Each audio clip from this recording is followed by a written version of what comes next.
Yo, yo, yo, what's going on, world? It's your boy Najee from Cigar Talk. And today I have a very special guest seated to my left. Hey, I was very impressed. This is one of the newest doing it out of St. Louis. I got Miss Big Boss Vette. What's up? What up, though? How you doing?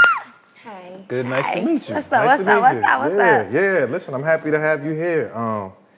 I found out about you. One of my homies, he sent me like some TikTok shit for the Snatch, and I was like, yo, what is this? I be like looking at TikTok, browsing, seeing what's going on, and your videos just kept popping up. Tell me about the Snatch record. Like, there's such a big craze, there's like millions of stuff going on. Tell me about that record, like just you creating that and making it. Okay, so Snatch got created off of a sample that was going crazy. I'm like, okay, well, let me just hop on this sample, right?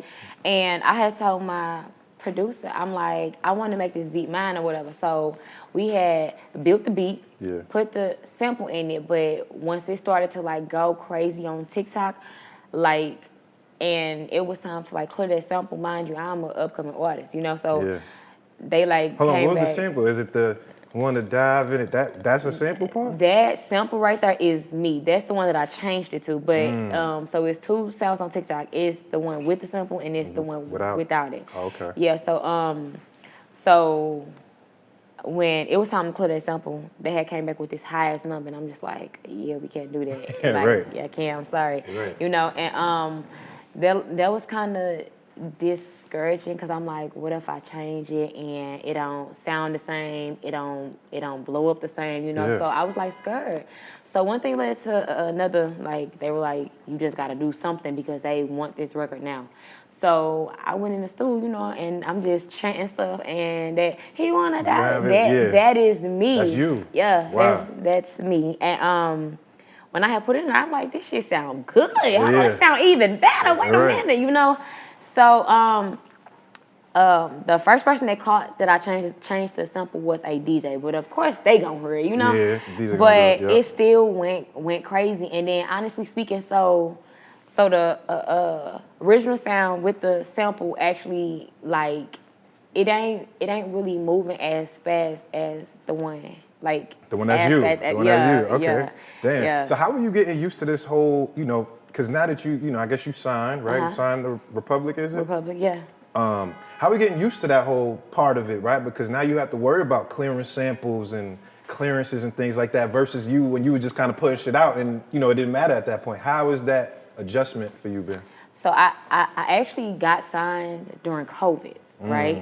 So when I first got signed or whatever, I already knew that it came with like a lot, but I just wasn't prepared for everything because I was like thinking like, okay, well, I'd already made it because I got signed and all this. Fuck no. Let them know. That is just scratching the motherfucking surface. Like when you get signed, it's so much that you have to do, you know, all that. Like it's like you starting over trying to rebuild who you are basically. And you gotta have a good team because team is everything. Like that's everything. And you actually gotta work harder. You gotta work harder. You just can't drop anything when you want to. You gotta worry about clearances, you know, for like samples or beats, you know, all that. Yeah. It's a lot, right? It's so a lot. tell me, I guess it's interesting. You say you got signed, and it's the pandemic, right? Like everything's changed, the world is stopped, and then you get this call. How does that happen? Because I know I was, you know, like I said, I watch TikTok a lot. I work for Sony Records, so I see a lot of the things that kind of happen and bubble up on TikTok. You got labels trying to grab it, and how did that process work for you, just in terms of like you figuring out you wanted to do that deal? So when I first blew up, I had 13 label deals.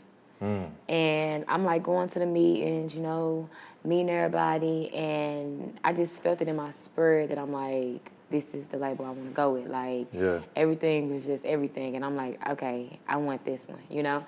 And ever since I signed, like, I got a great A&R, like he is the one that be like pushing me to just be like, come on now, you gotta do this, you gotta do that. And like sometimes I be like, I don't think I can do that, but I'm gonna try it. And then like he be like, okay, well, trying is the first step, but I know you can do it, and you actually need somebody like that, you know. Yeah. I mean, so you've had like a lot of these types of viral moments on TikTok. Like I've been seeing the new joint with the got the juvenile to back that ass up sample. The new joint you've been promoting. Yeah. How does your stuff? Because I got a lot of people watch this show. A lot of upcoming artists as well. When you blowing up on TikTok, is this something that you know? Is this something that you feel like, all right, I'm gonna do this and it's gonna work for me? Like, give the fans some insight just how your shit keeps going crazy on TikTok like that. So first things first, before I even had a TikTok that backed that ass up sample, that was going crazy on that. I'm like, how the fuck is this on here? And I ain't even on here, you know? Right. So so that trend died down. Now it's coming back, right? And I didn't even want to bring it up to my label till like clear because that song still pops to this day. Yeah, I'm like, how the hell am I, that's a classic record. Yeah, so I'm like, how the hell am I gonna clear that? But I just started like leaning into the TikTok trends. They were doing like the dances and all that. And then when they see that it's going crazy, they like, okay, we gonna add some fire to that because we already see it. Yeah. And I just asked him, I was like, hey, can we just put this back out on like maybe YouTube and SoundCloud and stuff like that? And right now, we gonna drop it on everything. Okay, on everything. I'm just like, sheesh. How long do you feel like it takes? Like when you put something on TikTok, how long does it take for you to feel like, all right, this shit really like Snatch? Like how long did that take for you that you feel like, all right, this is moving for real? I started promoting that back in the beginning of November. And so when I first made the song, I had told my team, so I was like, this is gonna be a hit. And they were like, are you sure? You know, it kind of sound like the rest of your records. You know, I'm like, this is gonna be a hit. Yeah. So I made them believe that this is a hit. You know. Yeah. Every day. I'm sorry to cut you off. How did you know it was a hit? What about it made you? I felt it. Just in your soul. I felt it. Like I was like writing it. Then it was playing. I'm like, this shit is hard as fuck. Like I'm like, this shit is gonna be the one. And so my team, they was like, all right, you know, they was like, all right. So I literally woke up every day working that fucking record, like every day. I started in November and it officially started to take off in February of this year. And how I knew that it was getting bigger is because it was gradually going from TikTok to Facebook to Twitter to different IG, platforms. all that. I'm like, there we go. Yeah. And then I just added to it. Like I just constantly did it. And I was doing it so much to where people started commenting like, this your only song you got? What the fuck? Where's the rest of your music? Like they was like trying to like bash me for that shit, you know? Yeah. But I didn't listen to that shit, you know. I didn't pay attention to that shit. Like sometimes, like, you know, I'd be like, mind y'all fucking business. But you know, other than that, I just kept working the fucking record. Like, you got to believe in yourself. Even if people be like, nah, you know, maybe not. You have to believe in yourself. Because if you got that feeling, go with your feeling. Because sometimes they don't know. But you know, once you get that feeling, go with your feeling. Man, I love that because I think today we're in such a society in music that, like, everybody on to the next just because it's a timeline. Everything moving so fast. But for you to, like, take that dedication and really stick to the record, that says a lot about you. A lot about your craft. I love that. I listened to, you know, the other singles that you had on like Spotify and everything, the Heavy record. Yeah. You talking some talk on there. Yeah. You talking some talk. When did you make that? Was that pandemic also? No, that was actually after the pandemic when it like started to like die down and stuff. That was before everybody started to like come back outside. Okay. I mean, they was, but they wasn't, and like it was like masks everywhere, you know, all that. I'm like, I kind of want to make something telling my story that can be a fucking bop. Like, I'm like, shit, I gotta find some type of way to like tell it, you know? So I'm like, and then they might be thinking that I don't even know how to rap ratchet. Hold on, wait a minute, I'm really talented, you know? So I had told my producer, basically, I'd be like, so I like co-produce my beats. Oh, shit. I would like tell them like, okay, well, put this clap here, put this snare here, put this beat here, drop that beat there, you know? Wow. So once I came up with Heavy, I'm like, this shit hard, like, this shit nice. Yeah, I like it because you, like you said, is that, because your other records, obviously, you talking greasy, right? Like, you talking that shit that, you know, these girls like to hear, you talking that real ratchet shit. But on that one in particular, like I said, you was kind of, you know, opening up about your life. You had a line, you said, you know, I was fighting my demons when I got shot. Yeah. Tell me about that. That's kind of crazy. I mean, obviously, you from St. Louis. Yeah.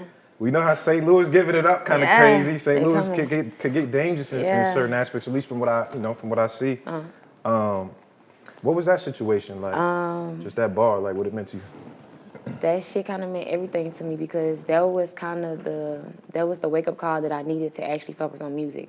So like back in like August 14, 2015, I lost my cousin that was like my sister. Like I was with her every fucking day, like her. So I had lost her and I just went off the rails. Like I didn't care about shit. I didn't care about life. I'm always out here fighting. I'm always in the clubs. Like I was so fucked up that when I go to a club, they'd be like, "Do not let that bitch in." Like, fuck You was no. one of those. Yeah, I was one of those because they already Yeah. knew, if it was time, we was gonna get with it. I don't give a fuck where we at. So August 14, 2016, literally on her 1 year death anniversary, I got shot because I was going to a fight that I had no fucking business going to. Yeah. And after I got shot, I'm like, what the fuck? Like, this ain't the life I want to live. Like, honestly speaking, I was just thinking, like, bro, like you are a woman. You are a girl, and you got shot. That shit ain't cute. Yeah. That shit ain't cute. That shit ain't funny. That shit ain't hard. That shit is some crash dumb ass shit. Like, come on now, like, and after that point, I'm like, nah, like, I want to be different. Like, I don't want to live check to check. I don't want to be broke. I don't want to do this, you know? So I started focusing on music and started to just put out covers. And I started getting booked off of covers, literally. Like, I was on beats Like, that just like wasn't... freestyling over there? No, so just like the Bad Bitch song, I was getting booked off that song. But before it was Bad Bitch, I had did a cover to the Ludacris Move, Bitch, Get Out the Way. Oh, okay. Classic. Yeah, that one. Yo, what you know about that? Come on now. So I was getting booked off of covers, and they was like spinning my shit in like cities that I ain't never stepped foot in because I was broke. Like, I literally started to travel when I became an artist, when I was getting booked to like go to like shows and all that shit, you know? So, so after a while, that shit started to pay off. Like, I'm like, I knew I wasn't supposed to be no fucking knucklehead ass bitch always out fighting, you know? I really love that because, that I think that's an important message just for people to hear because sometimes it take, certain situations for you to get in, for you to realize like, damn, especially when, you got shit to live for, right? Like, and I could, relate to that coming up, doing some street shit in my time, but like when you feel like you actually got stuff that like you want to live for and make it a little different. Was that the first time, I guess, for you that were you taking music seriously at that point, or even before that, was you taking music serious? So before she died, like she used to be the one holding the camera, and I used to just be like rapping on beats, like that. So after she died, I wasn't trying to be no fucking rapper. I'm like, fuck this shit, I'm gonna be a bitch that people call when it's time to fight, cause that's So. Yeah. After that, it was like, I was just tired of that. I'm like, this shit ain't me. Like, and then like, I am a nice person, but I was just fucked up at that time. I was like going through some shit. Like, I ain't really know how to release the fucking demons. Like, I ain't, like, that mental health shit was real as fuck. Like, I was fucked up, and I didn't have the family to like, be like, okay, well, let's go talk to somebody, Right. So, yeah. What was it like growing up just, for you in St. Louis, like you growing up? Cause I know I look at your tweets too. You had a tweet, you said, I think you said, I was the girl that my teacher put my desk outside the classroom and closed the door. So you was out there bugging out in school, clearly. What was it like just, you in that time? Me in school, I was a good school kid till they put me and my cousin in the same school, and then we was just crazy. Yeah, like they already know that if it's a fight going on with one of us, then the other one's right there. Or if we in our classrooms and one of us get into it with somebody, they be like, do not let her leave this classroom, because they already know I'm gonna go find my cousin, or she's coming to come find me. So I think it started 8th grade year. We was always getting put out because she always wanted to fucking fight. Like I was the one, like I don't know. I was the one that was just like joining on bitches, like making them want to fight. But she would just be the one just punching these hoes. I'm just like, sheesh, like let them get mad first. Right. It was that. And I was a very talkative student, but I was smart as hell. Like I had good grades, but they just I didn't know how to shut the fuck up when it was time to shut the fuck up. Yeah. How did your parents, or if your parents, how do they feel about just kind of everything that's going on right now and what you're doing in your life? The only parents I have is my mom and my grandmother around. my grandmother, she is basically the one who like raised me into this loving, current person, you know. She always tell me like, okay, you know, just make sure that you paying attention at all times. Stay humble. Never forget where you came from, you know, stuff like that. And then there's my mama. She's supportive too. Like she be the one singing my songs and shit. Yeah.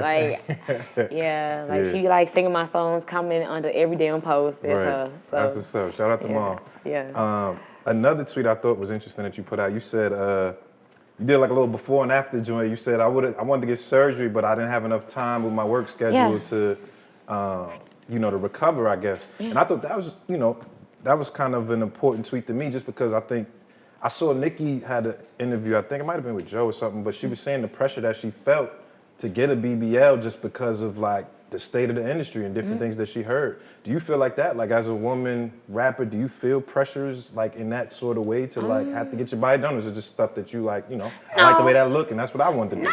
I just like the way that it looked. You know, I was just like, well, during COVID, I couldn't before COVID, I like could not gain weight or like keep it, right?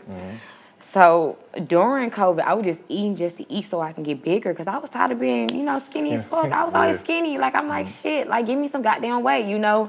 And during COVID, I was just eating everything. Like, I was cooking Sunday dinners on fucking Monday. Like, we was having roast and steak and potatoes and all, you know? We were just eating good. And one thing led to another. I woke up one day and was fat as a motherfucker. I said, oh, shit. You know, my stomach was hanging on my pants. I'm like, you know? And I just started to notice, like, when I wear, like, belly shirts and all that shit, I'm just like, I don't like my meat hanging over my pants. Like, I just didn't like that. That was my preference, you know? And I stopped, like, wearing, like, belly shirts and shit because, you know, I started to get kind of, like, discouraged. I'm like, I don't really like insecure about it? Yeah. Insecure, you know, I was, So, I got in that fucking gym. Like, I got this good-ass trainer. Like, I had moved to Atlanta, and I had found this trainer. And I had wrote him, like, the week I moved, I'm like, I want to work out. Like, I want to start. And he was like, okay. And then we had went there, and he was like, well, I'm not starstruck or anything, so we finna get to work. And he be in that goddamn gym killing us. Like, shit, shout out to my fucking trainer, all right? But, he be killing us. Nah, that's what's up. Just tell me lastly, I mean, I know you got to get ready to go. You in the point of an artist where it's like I said, is, you know, you just starting to really catch some buzz. People are starting to really pay attention. And obviously, I know from a label perspective, you know, they trying to lead you to an album, right? Like when you thinking about like creating an album and sort of making a project and your first body of work that you're gonna give to people, right? Like this is the first one. You're never gonna get that again. What does that, I guess, feel like for you, and kind of how do you approach that part of the game? I'm excited because I know that I'm talented as fuck, you know, and I'm kind of indecisive about what I want to give, you know, but I know for a fact that I got a lot of shit in a chamber, you know. I got some regular shit, some heartbroken shit, some fucking a lot of shit. I can't keep going. I can't keep going down, okay? I got a lot of shit, okay? And it's just trying to figure out what to put on it, you know, or what to name it, you know. But something that I've learned is just thinking too hard about something will make you never do it. You just gotta do that shit, you know. You just gotta do it and be like, all right, but you gotta do it and you gotta work it. You gotta work it so motherfucking hard to where they gonna be like, I'm tired of seeing this bitch do this. Well, shit, I'm gonna do it every day. And, Okay, I love that. Lastly, Snatch remix. Who you want on the remix? Let me know. Cause they watching right now. Let me know who you want on the remix. I'm gonna tell you who I think you should get after you tell me what's yours. I can't tell you who I want on the remix. You can't tell me? No. Nobody watching, just us. No, you almost had me. No, I'm just kidding. No, I can't. Right. I feel like you should get Saucy Santana on there. Oh, I love Saucy. He hard. I heard his record. I think he would kill that. It's hard. He hard as a motherfucker. I think he would kill that. That was my suggestion. But okay. Word. Nah. Event. Wait. How you get the name Big Boss Vette? Because your name is Diamond. They told me. Yeah. So my real name is Diamond. Yeah. And I used to have a rap name, Yvette. But when it was time to trademark it, I couldn't trademark it because it was Where like you get Yvette from, though? Baby boy came out my middle school year, and they used to call me that to like be funny, and I'm like, that ain't my name, that ain't my name, literally. And then so it got so bad to where my teachers started to call me that, and I was literally signing school papers with that fucking Yvette. name, yeah. Damn. So that name stuck to me, and when it was time to get trademarked, I couldn't do it. But I already wrote a song called Big Boss Vette, but it didn't come out yet. And I'm like, how about I be Big Boss Vette, you know? And they ran it, and they was like, that shit clear. Like, I basically spoke the name into existence, literally. It's like, I created her ass, honestly. All right. Her ass knew me before I knew her, so, yeah. All right, that's what's up. Well, thank you. I appreciate you pulling up. Can we cheers? Shout out to the new Hell sponsor, yeah, Bel Air. yeah. Amazing set, amazing drink. Amazing. Bel Air. Yeah. We out of here.